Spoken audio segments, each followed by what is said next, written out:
де тутып булмый. Шолуда да күргәнем юк. Нәрсәләр эшлисең, кайларда йөрисең? Хәзер чыннан да Шолога бик сирәк кайта башладым, чөнки Казанда эшләр бик күп. Һәрвакыт чыгышлар, бәйрәмнәр, концертлар һәм бер туган сеңлекәшләрем дә хәзер Казанга минем кырга күчеп киттеләр. Алар хәзер бергә яшибез. Мин аларга шулай булышырга тырышам. Инде үзем укыйм 2 университетта. Икенче высшее образование булачак. Тиздән хәзер университет Академия искусствоны бетерергә 2 ел калды. Анысына инде 3 ел. Беренче уку йортым минем КГУКи Казанда. Анда инде саксофонист специальности була. Һәм икенчесе ул ИЭУ, Институт экономики управления права. Анда юристка укыйм. Барыбер кайткалыйм инде Шолога, чөнки әти-әнине сагынам. Шолда тудым, Шолда үстем. Шуңа күрә ешрак кайтырга тырышам. Инде концертларга килгәндә дә монда һәрвакыт Намда выступать-тан да кирәк икән, чөнки икенче көнне укырга барырга кирәк. Шулай чыгышлар, төнге клубларда. Казанда инде бөтен төнге клубларны выступать итеп димсең инде. Уйнап чыктым. Анда уйнамаган җирләр калмады, дөресен әйткәндә. Хәзер инде Казанда иң пафослы дип әйтмәсәң инде иң шундый, серьезный клубларда инде эшлим. Ул өчәү. 51 штат, Ферс һәм Легенда ачылды. Артур, безнең Шоллы шәһәрендә саксофонистларны бармак белән санарлык. Ләкин инде менә синең үзенчәлекле бер стилең бар. Ничек син ул стильне таптың һәм ничек аны кулланасың? Шоллда саксофонистлар чыннан да бик аз, ләкин Казанда аз дип әйтмәссең, алар анда бик күп. Мин инде Казанга күчеп киткәч, бөтен рестораннар, клублар буенча йөридем саксофон белән. Сезгә может бер саксофонист кирәкдер дип. Дөньяда кирәкми дияләр.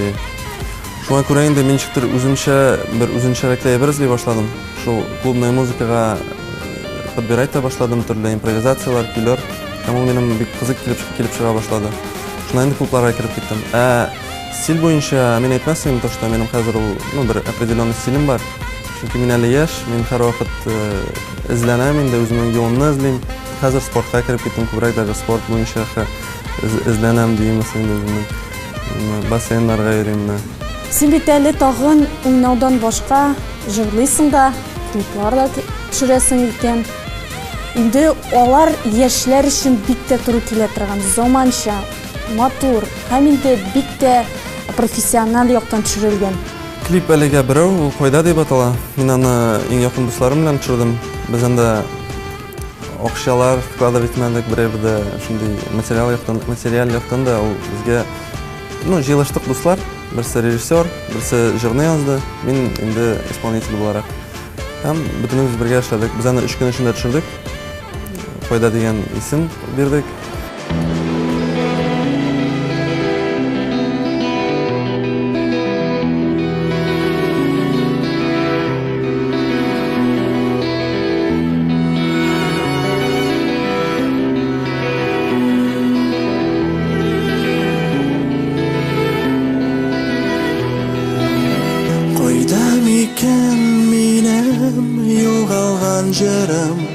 Кайда микән минем яшәргән сырым, кайда микән минем онтылган төшем, кайда микән минем бәгърем бердән-берем буяп, зәңгәр суга калганым буяп, сарыга кояшлы уйлап, йөрим сине урам буйлап, кайда син нигә адаштың?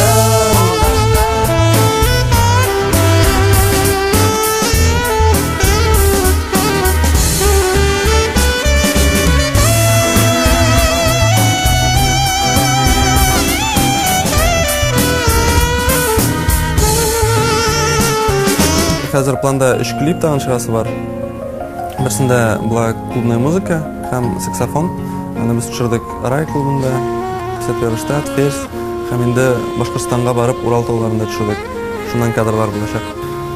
Хәзер инде ул клип әзер дияргә була. 2 атнадан чыгачак һәм презентация эшләячәкбез Казанның бер төнге клубында дип уйлыйм. Һәм аны ничектер без тырыштык инде мировой уровеньга күрсәтергә инде интернет аша, вот төрле зарубежный каналлар A1, MTV, анда каналлар таптык һәм шунда җибәрергә уйлыйбыз ул клипны. Инде тагын калды 2 клип. Тоже алары инде татарча була, җыр, икесе дә дуэт.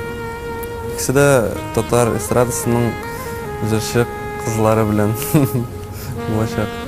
Алар инде соңрак, аларны кыш көне төшереп бетерергә планлаштырабыз. Һәм Алла берсә, ул клиплар иң беренче Чаллы ТВ-дан Алтын балык тапшыруында күрербез дип ышанып калам. Артур, әйдә әле үзеңнең саксофоныңны уйнатып җибәр әле. Дөресен әйткәндә, ул минем яраткан уен коралы. Кашан әле шулай тыңлый алырмын. Саксофонны 1842 елны Бельгия мастеры Парижда Адольф Сакс уйлап тапкан. Менә бу инде гайтан дип атала. Саксофон берничә нигә бүленә инде, өлешкә. Беренче өлешкә бүленә. Ул инде саксофонны элер өчен, чөнки саксофон бик авыр. Һәм бармаклар йөрми. Аны белмәсәң.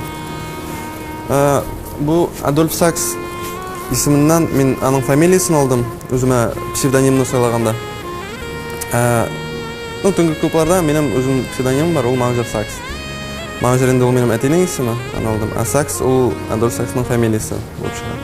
Анысы инде мунштук дип атала. Мунштуктан бик күп әйбер зависит. Аның качество звука шул мунштуктан чыга инде. Мунштукка килә трость. Трость эшләнгән бамбуктан. Аны итеп куясың. Шулай эш детальдан инде саксофон җыелып бетә. Һәм сиңа уйнап күрсәтермен.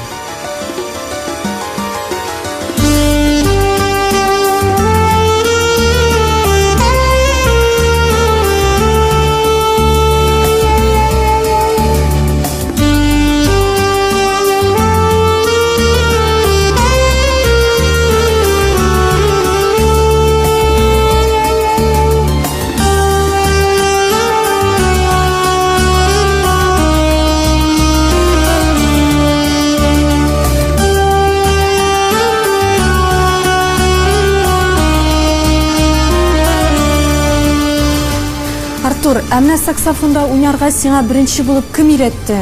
Иң беренче инде мин Галиякыш лицейында укыганда бик нык музыкага мәхәббәт уянды һәм анда миңа Зилара Мөхтәсимовна булышты. Миңа курайтып торды һәм шулай әкренләп җырлар өйрәтә башлаган. Аннары инде әти мине музыка мәктәбенә барырга булды. Ул 3нче музыка мәктәбе булды. Анда Василий Васильевич Ахмәтшин миңа саксофонның нәрсә икәнен күрсәтте. Ләкин әти үзе дә бик нык яшьтән үк яшь чагыннан ук саксофонны ярата.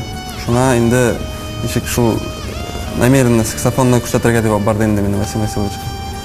Һәм мин анда саксофонны күрү белән сразу гашык булдым. Өйрәнә башладым. Музыка мәктәбеннән соң мин 9нчы сыйныфны бетергәч, Галиякыш лицейында күчтем училищега, сәнгать училищесына.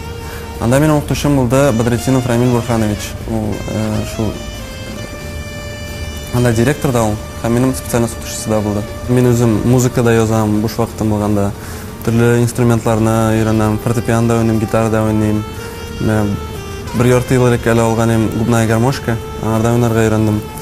Менә бүген генә шалтыратты, миңа университеттан бер укытучы миңа дудук бүләк иттеләр ди. Әйдә кил ди, уйнарга өйрән ди.